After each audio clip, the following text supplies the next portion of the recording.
یہ وہ مبارک مہینہ ہے جس کے اندر سیدنا امام حسین رضی اللہ تعالیٰ عنہ نے اسلام کے لیے اپنی جان کو قربان کیا۔ بعض لوگ یہ خیال کرتے ہیں کہ امام حسین مجبور تھے، لاچار تھے، اس وجہ سے وہ پانی حاصل نہ کر سکے، ان کے پاس فوج نہ تھی، ان کے پاس طاقت نہ تھی، معاذ اللہ اس وجہ سے وہ جنگ ہار گئے۔ تو پیارے امام حسین رضی اللہ تعالیٰ عنہ اہل سنت کے عقیدے کے مطابق نہ تو وہ کمزور تھے، نہ وہ لاچار تھے، نہ ہی کہ ان کے پاس کوئی فوج کی کمی تھی، بلکہ کربلا کے اندر وہ امتحان دے رہے تھے۔ اور جب بندہ امتحان دیتا ہے تب آزمائش سے گزرتا ہے، دعائیں نہیں کی جاتی اس ٹائم کی اللہ تو آسمان سے کیا ہے ان پر عذاب نازل کر دے۔ اگر امام حسین رضی اللہ تعالیٰ اللہ سے دعا کرتے ہیں اللہ آسمان سے بارش نازل ہو جائے تو کون ہے جو بارش کو روک کر دکھاتا؟ اگر امام حسین اللہ کے حضور دعا کر دیتے یا اللہ دریائے فرات بہہ کر ہمارے خیموں کے نزدیک آ جائے تو یزیدیوں کی کیا مجال تھی کہ پانی کو روک دیتے؟ اگر امام حسین دعا کرتے کہ اللہ فرشتوں کی فوج ایسی نازل ہو جائے جنہیں تہس نہس کر دے تو یزیدیوں کی کیا ہمت تھی کہ وہ ٹک جاتے؟ کیونکہ امام حسین کوئی عام شخصیت نہیں بلکہ امام حسین وہ شخصیت ہیں کہ جو نواسہ رسول ہیں۔ امام حسین وہ شخصیت ہیں جن کے بارے میں حضور نے فرمایا کہ میں حسین سے ہوں، حسین مجھ سے ہے، جس نے حسین سے محبت کی اس نے مجھ سے محبت کی۔ پیارے امام حسین وہ ہیں کہ جن کے بارے میں آقا علیہ السلام نے فرمایا کہ اللہ جو حسین سے محبت کرے اس سے تو محبت کر۔ تو پیارے امام حسین کوئی عام شخصیت نہیں ہے۔ جب امام حسین رضی اللہ تعالیٰ کی اولادوں کی اولاد، غلاموں کا غلام معین الدین چشتی رحمت اللہ تعالیٰ علیہ اجمیر میں جب پہنچے، پرتھوی راج نے پانی بند کر دیا کہ اس فقیر کو پانی نہ دیا جائے۔ خواجہ غریب نواز خود نہیں گئے، انا ساگر کے پاس اپنے مرید کو بھیجا کہ جاؤ انا ساگر سے کہنا کہ خواجہ نے تمہیں بلایا ہے۔ ایک پیالہ لے کر دے دیا، کہا حضور یہ پیالہ میں کیسے انا ساگر آ جائے گا؟ کہا تو کہہ تو صحیح، تیرا کام کہنا ہے، انا ساگر کو کاسے میں ڈالنا تو رب کا کام ہے، تو کہہ تو دینا۔ اب کیا ہے، مرید گیا، اس نے کہا اے انا ساگر تجھے خواجہ نے بلایا ہے۔ جیسے ہی سننا تھا پورا کہ پورا انا ساگر کیا ہے کاسے میں آ گیا، اور خواجہ غریب نواز رضی اللہ تعالیٰ رحمت اللہ تعالیٰ نے اپنے پاس رکھ لیا۔ جب سنا پورے شہر میں بھگدڑ مچ گئی کہ ایک فقیر نے پورے تالاب کو اپنے کاسے میں جمع کر لیا۔ تو پیارے اس کرامت پہ آپ غور کریں، نہ خواجہ غریب نواز صحابی ہیں، نہ تابعی ہیں، نہ مجتہد ہیں، لیکن وہ اللہ کے پیارے ہیں۔ جب اللہ کا پیارا، اللہ کا ولی، اللہ سے محبت کرنے والا انا ساگر کو حکم دے کہ پیالے میں آ جائیں تو انا ساگر کی ہمت نہیں کہ منع کر دے۔ تو پیارے اگر امام حسین رضی اللہ تعالیٰ عنہ اگر دریائے فرات کو حکم دیتے کہ وہ خیموں کے طرف آ جائیں تو دریائے فرات کی کیا ہمت تھی کہ اپنی لہروں کو روک لیتا۔ تو پیارے کیا معلوم ہوا، امام حسین وہاں پر التجا کے لیے نہیں گئے کہ اللہ آسمان سے بارش ہو جائے، دریائے فرات کیا خیموں کے پاس آ جائے۔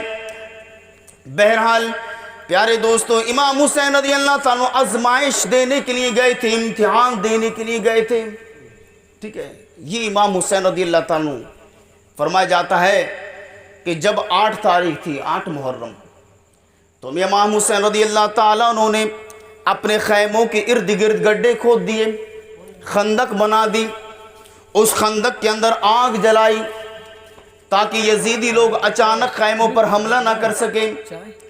اب کہیں بدبخت نے جب آگ جلتے ہوئے دیکھا تو امام حسین سے کہا اے حسین کیا تم نے آخرت کی آگ سے پہلے دنیا ہی کے اندر آگ لگا رکھی ہے؟ امام حسین کہتے ہیں کیا تو یہ سمجھتا ہے میں جہنم میں جاؤں گا؟ میں نواسہ رسول ہوں، میں یہ کربلا کے اندر کرسی کے لیے نہیں آیا، مال کی نہیں آیا، میں کسی مجھے فوج کی تمنا نہیں، مجھے شہرت کی تمنا نہیں، میں اس کربلا کے میدان میں اس لیے آیا ہوں تاکہ میں اپنے نانا کے دین کو بچا سکوں۔ میں کربلا کے میدان میں اس لیے آیا ہوں، جو یزید ہے فاسق ہے، یزید جو ہے یہ کیا ہے، جواری ہے، یزید شرابی ہے، میں اس کے ہاتھ پر بیعت کرنے نہیں بلکہ اس لیے آیا ہوں کہ دین کے لیے اپنی جان تو قربان کر سکتا ہوں لیکن یزید کے ہاتھ پر ہاتھ نہیں دے سکتا ہوں۔ کیا تو یہ سمجھتا ہے میں کسی لالچ میں آیا ہوں یا میرے رب نے مجھے چھوڑ دیا؟ بس کیا تھا، امام حسین نے ہاتھ اٹھائے اور عرض کی، اللہ تعالیٰ اس بدبخت کی باتوں سے مجھے دل کو ٹھیس پہنچی، اے میرے مولا اسے ابھی فوراً عذاب میں مبتلا کر، اس آگ کے اندر جلا کر بھسم کر دے۔ جیسے ہی امام حسین کے ہاتھ نیچے آئے، فوراً کیا ہوا، جس گھوڑے پر وہ بدبخت سوار تھا اچانک اس گھوڑے کا پیر گڈھے میں پڑا، ایک سوراخ میں پڑا جس سے گھوڑا بدک گیا اور بھاگنے لگا۔ جیسے ہی بھاگا وہ بدبخت جو امام حسین رضی اللہ تعالیٰ کی گستاخی کر رہا تھا وہ کیا ہے، نیچے گرا اور اس کا پیر گھوڑے کی رکاب کے اندر پھنس گیا۔ گھوڑا گھسیٹتا گیا گھوڑا اور اسے اس خندق کے اندر ڈال دیا جو امام خیموں کے ارد گرد جو خندق جل رہی تھی، جس خندق کے اندر آگ جل رہی تھی، جیسے اس خندق کے اندر ڈالا وہ بدبخت جل کر بھسم ہو گیا۔ تو امام حسین کی دعا کا اثر تھا یہ، لیکن کیا ہے ان لوگوں کو سمجھ نہ آئی۔ پھر کیا ایک بدبخت اور تھا، اس نے کہا، حسین تمہیں اور رسول اللہ سے کیا مطلب؟ اے حسین تمہیں محمد رسول اللہ سے کیا مطلب ہو؟ تم کہتے ہو نواسہ رسول ہوں۔ بس یہ بات امام حسین کو سنتے اچانک ان کے دل میں اس بات کی تکلیف ہوئی، اللہ کے حضور دعا کی، اللہ اس نے مجھے تکلیف پہنچائی، مولا اسے فوراً سزا دے۔ پس کیا تھا، استنجے کی حاجت پیش آئی، گھوڑے سے نیچے اترا، استنجے کے لیے بیٹھا اور جیسے ہی بیٹھا ایک بچھو نے اس کی شرمگاہ میں ڈس لیا اور جب ڈسا وہ تڑپنے لگا، آہو بکا کرنے لگا اور بغیر کپڑے کے طرف بھاگنے لگا۔ لوگ اس کا تماشا دیکھ رہے تھے، وہ تڑپ رہا تھا اور وہ بدبخت امام حسین کی بددعا سے اسی وقت تڑپ کر بچھو کے اثر سے مر گیا اور جہنم رسید ہو گیا۔ لوگ کہتے ہیں کہ امام حسین کیا ہے، طاقت نہیں تھی، امام حسین کے پاس فوج نہیں تھی، امام حسین پانی پر قادر نہیں تھے۔ امام حسین اگر چاہتے تو اللہ فرشتوں کی فوج بھیج دیتا، امام حسین اگر چاہتے تو دریائے فرات خود چل کر ان کے پاس آ جاتا، امام حسین اگر چاہتے آسمان سے برسات نازل اللہ کر دیتا، لیکن امام حسین وہاں پر دعائیں مانگنے نہیں، امام حسین وہاں پر فوج مانگنے نہیں، امام حسین وہاں پر دریائے فرات کو پاس بلانے نہیں بلکہ امتحان دینے گئے تھے کی۔ تو امام حسین رضی اللہ تعالیٰ کمزور تھے، نہ امام حسین کے پاس کسی چیز کی کمی تھی، اگر وہ اللہ سے دعا کرتے تو اللہ فوراً کیا ہے مدد نازل فرما دیتا۔ تو پیارے ایک بات آپ غور کریں کہ امام حسین رضی اللہ تعالیٰ عنہ میدان کربلا کے اندر ہیں، جمعے کا دن ہے، بدبخت سینے پہ بیٹھ چکا ہے اور ان کی سر کو تن سے جدا کرنے کے قریب ہیں۔ آپ نے اس بدبخت سے کہا، یزیدی سے کہا، شمر سے کہا، ہے شمر آج کون سا دن ہے؟ اس نے کہا آج جمعہ کا دن ہے۔ امام حسین نے فرمایا لوگ کیا کر رہے ہیں؟ کہا لوگ نماز جمعہ ادا کر رہے ہیں۔ امام حسین نے کہا اے بدبخت سن، میں مسافر ہوں، مسافر پر جمعہ فرض نہیں ہے، مجھے نماز پڑھنے دے، میں قصر نماز پڑھنا چاہتا ہوں۔ لیکن شمر بولا اگر میں تمہارے سینے سے ہٹ گیا پھر تم میرے بس میں نہیں آؤ گے اور پھر کیا ہے مجھے انعام سے محروم ہونا پڑے گا، کیونکہ گورنر نے بہت بڑا انعام تمہارے سر کے اوپر رکھا ہے، میں نہیں چاہتا میرے ہاتھ سے انعام چلا جائے۔ امام حسین فرماتے ہیں اے بدبخت مجھے نماز پڑھنے کا موقع دے، تو دیکھتا ہے میرا ہاتھ بھی زخمی ہے، میرا پیر بھی زخمی ہے، کوئی تیر میرے سینے کے اندر ہے، تلوار سے میرا زخم چور چور ہے۔ اللہ اکبر۔ وہ بدبخت سینے سے ہٹ گیا اور امام حسین رضی اللہ تعالیٰ نماز پڑھنے کے لیے اب کھڑے ہوئے تو آپ نے کیا ہے تیمم کیا، مٹی سے تیمم کیا، لیکن اللہ اکبر آپ زخموں سے چور تھے، لہو لہان تھے، لہو بہ رہا تھا، آپ کے جسم پر لہو بہ رہا تھا۔ اللہ اکبر۔ امام حسین نماز پڑھنے کے لیے کھڑے ہوئے، آپ سجدے رکوع میں گئے، پھر سجدے میں گئے، لیکن جیسے ہی سجدے کے اندر گئے شمر کے دل میں ذہن میں خیال آیا اگر حسین نے نماز پوری کر لی پھر یہ لڑنے کے لیے کھڑے ہو جائیں گے تو کیا ہی اچھا موقع ہے کہ میں سجدے کے اندر ہی ان کا سر تن سے جدا کر دوں۔ اس نے فوراً تلوار لی اور آپ کا سر کیا ہے تن سے جدا کر دیا۔ تو یہ میسج ہے ان حسینیوں کو جو نمازیں چھوڑ کر، دین کو چھوڑ کر، قرآن کو چھوڑ کر طرح طرح کی خرافاتیں کرتے ہیں، ڈھول بجاتے اور ناچتے ہوئے امام حسین کے چاہنے والے یا حسین یا ڈانس کر رہے ہیں اور یا حسین کے نعرے لگا رہے ہیں۔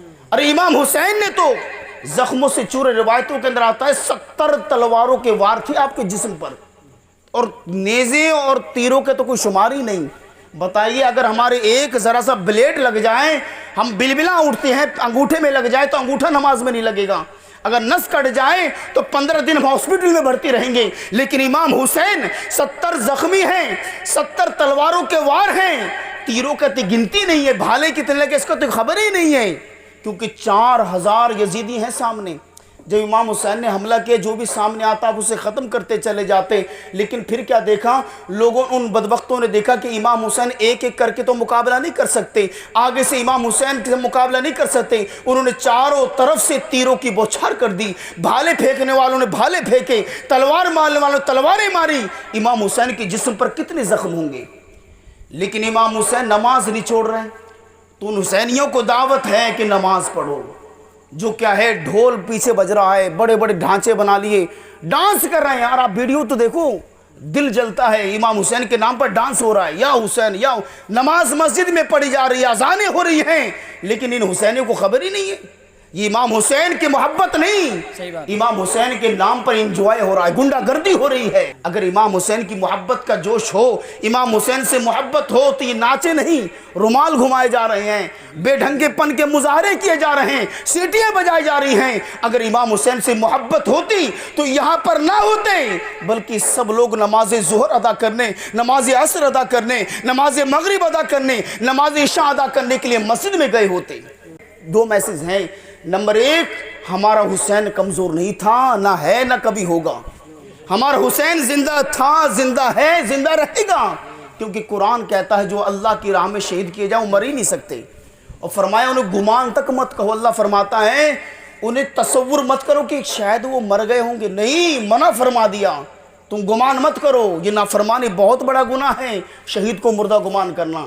تو اسی طرح نہ ہمارے حسین کمزور تھے، نہ ہے نہ ہوں گے، کیونکہ وہ زندہ تھے، زندہ ہیں، زندہ رہیں گے، ٹھیک ہے۔ لیکن جو لوگ ان کے نام پر نوٹنکی کر رہے ہیں، جو لوگ امام حسین کے نام پر طرح طرح کی خرافاتیں کر رہے ہیں، بہت بڑے گھاٹے کے اندر ہیں۔ ہمیں چاہیے ایسے لوگوں سے بچیں، اپنے بچیوں کو ایسی جگہوں سے بچائیں، میلے ٹھیلوں سے بچائیں، اور امام حسین رضی اللہ تعالیٰ کی سچی اور صحیح سیرت انہیں بتائیں کہ امام حسین کی سیرت کیا ہے، کہ بیٹا نماز کا ٹائم تھا، امام حسین مسافر تھے، قصر نماز تھی، جمعہ فرض نہیں تھا، امام حسین نے تلواروں کے سائے میں نماز پڑھی ہے، بیٹا ہمیں کیا ہے فجر کی نماز قضا نہیں کرنی، ظہر کی نماز قضا نہ کرنی، یہ ہے پکی حسینی ہونے کی علامت۔ بہرحال اللہ تعالیٰ ہم سب کو نیک عمل کرنے، گناہوں سے بچنے کی توفیق عطا فرمائے۔ میت کے تعلق کچھ باتیں بتاتا چلوں۔ پیارے دوستو، اگر کسی اسلامی بہن کا انتقال ہو جائے، اب کیا ہوتا ہے نا، کچھ جگہ پر یہ ہوتا ہے منہ دیکھنے کے لیے بھیڑ لگ جاتی ہے، تو اسلامی بہن کو صرف عورتیں ہی دیکھ سکتی ہیں، ٹھیک ہے نا، چچیرا، ممیرا، پھپھیرا، یہ بھائی تک کوئی اجازت نہیں ہے، ٹھیک ہے نا، سب یہ غیر محرم۔ سگا بھائی اس کا چہرہ دیکھ سکتا ہے، سگا بھانجا، سگا بھتیجا، یہ اس کے محرم میں آتے ہیں، باقی کسی کو اجازت نہیں ہے، بلکہ دور سے ہی آپ شریک ہو گئے اتنا کافی ہے۔ بعض جگہ کیا ہوتا ہے میت کو رکھ دیا جاتا ہے، عورتیں دیکھتی ہیں، پھر اسلامی بھائی بھی کھڑے ہو جاتے ہیں۔ پیارے، چہرہ دیکھنا کوئی ضروری نہیں ہے، نماز پڑھنا ضروری ہے، نماز جنازہ پڑھنا یہ ضروری ہے۔ اب ہم کیا کریں، جب کسی کی نماز انتقال ہو جائے تو گھر والوں کو چاہیے جتنے لوگ رشتہ دار آئے سب سے کو نماز جنازہ کی دعوت دے کے نماز جنازہ میں شریک ہو۔ وہ کہے میں نہا ہوا نہیں ہوں تو اس بات پر اٹھائیں، اعتراض کرے کہ آپ نہا ہوئے کیوں، غسل کر کے آؤ بھائی، ٹھیک ہے، ورنہ اگر ایسے سب لوگ بہانے بنانے لگ جائیں گے، بھئی اس نے کہا میں نہا ہوا نہیں، اس نے کہا میں نہا ہوا نہیں، تو 100 میں سے 2 ہی نمازی رہ گئے، ایک امام صاحب ہے، ایک ان کا مقتدی، پھر کون بچا؟ آپ عزیز ہیں، بیٹے ہیں، بھائی، اگر آپ آج غسل نہیں کریں گے، آج نماز جنازہ نہیں، تو نماز جنازہ پڑھے گا کون؟ یہ میت کا حق ہے ہمارے اوپر۔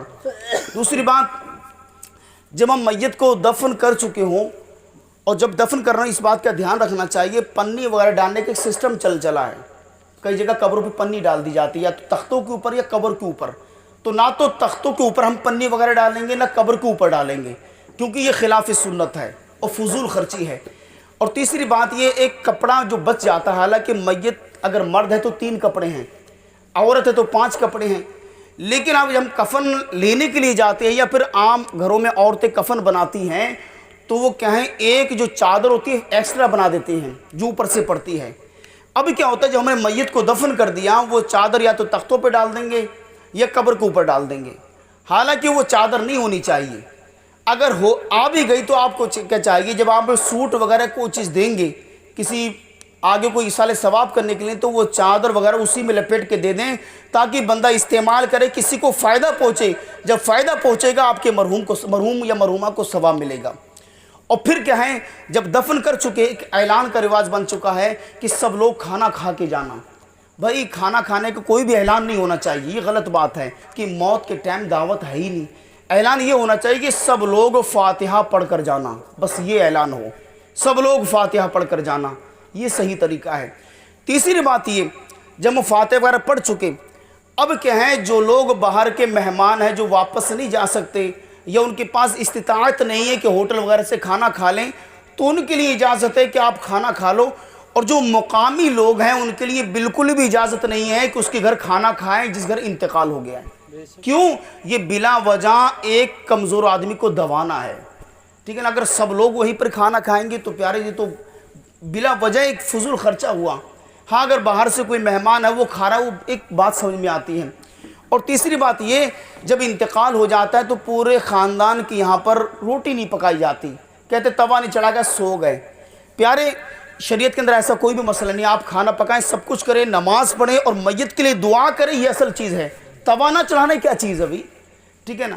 بھئی خود اپنے گھر توا مت چڑھاؤ، لیکن جس گھر انتقال ہو گیا اس گھر ہم پورا بھگونا چڑھوا دیتے ہیں، حالانکہ ایسا نہیں ہونا چاہیے۔ آپ اپنے اپنے گھر کھائیں، مہمان ہیں ان کا حق بننا ہے وہ بات الگ ہے۔ اور پھر 40ویں کی دعوتوں کا سسٹم رہتا ہے، تو آپ سن لیں کہ دعوت وغیرہ سے گریز کریں۔ جو پیسہ اس میں خرچ کرنا چاہتے ہیں اتنا پیسہ آپ ان کے نام سے، مرحوم یا مرحومہ کے نام سے مسجد کو دے دیں یا پھر مدرسے کو دے دیں یا کوئی اپنے گھر آس پڑوس میں جسے ضرورت ہو، حاجت ہو، اسے دے دیں، اس کا ثواب ملے گا۔ اور اللہ تعالی ہم سب کو نیک عمل کرنے، گناہوں سے بچنے کی توفیق عطا فرمائے، امام حسین سے سچی محبت اور شریعت مصطفیٰ پر عمل کرنے کا جذبہ عطا فرمائے۔ توبوا الی اللہ، استغفر اللہ۔